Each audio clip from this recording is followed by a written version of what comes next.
राम राम जी मित्रों। अब हम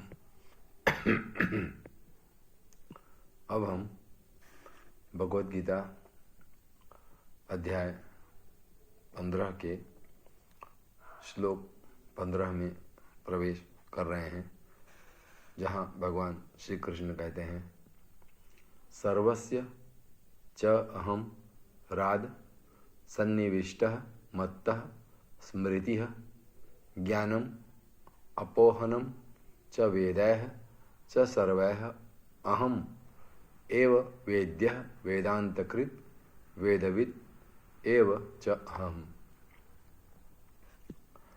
मैं ही सब प्राणियों के हृदय में अंतर्यामी रूप से स्थित हूँ तथा मुझसे ही स्मृति, ज्ञान और अपोहन होता है और सब वेदों द्वारा मैं ही जानने के योग्य हूँ तथा वेदांत का कर्ता और वेदों को जानने वाला भी मैं ही हूँ। इस श्लोक में भगवान उस निराकार भगवान के उस तत्व रूप की उपस्थिति का वर्णन कर रहे हैं।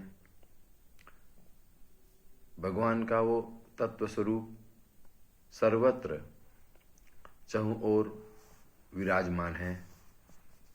इसे समझाने के लिए वे कहते हैं कि सब प्राणियों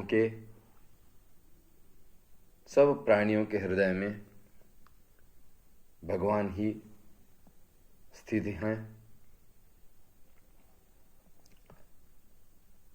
जो हमारी स्मृति है, हमारा ज्ञान है, वो भी भगवान से ही प्रकाशित होता है। जिन वेदों से हम ईश्वर की जानकारी हासिल करते हैं, वो वेदों का स्वरूप भी भगवान स्वयं ही हैं। इसके अलावा वेदों का जो अंतिम लक्ष्य है, जिसे हम वेदांत के नाम से जानते हैं, वो भी स्वयं भगवान ही हैं। और जो वेद का अध्ययन करता है, उसके भीतर विराजमान तत्व वो भी भगवान स्वयं है। कुल मिलाकर यदि देखा जाए तो जैसा हमने जाना, सर्वत्र चहुं ओर जो विराजमान है वो भगवान ही है। हम सभी यदि अपने को कर्ता मान लेते हैं तो वो हमारा सबसे बड़ा अज्ञान है। कर्ता तो वो ईश्वर है। कर्ता भाव मिट जाए,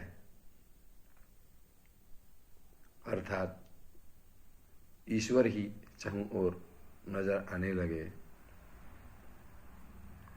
तो ही हमें वास्तविक ज्ञान होता है। भगवान इसी स्थिति को कह रहे हैं कि वे ही सर्वत्र हैं और यही हमें समझना है, जानना है, बोध रूप से, भक्ति से उस ईश्वर की आराधना करनी है। अब इतना ही। हरे कृष्ण हरे कृष्ण।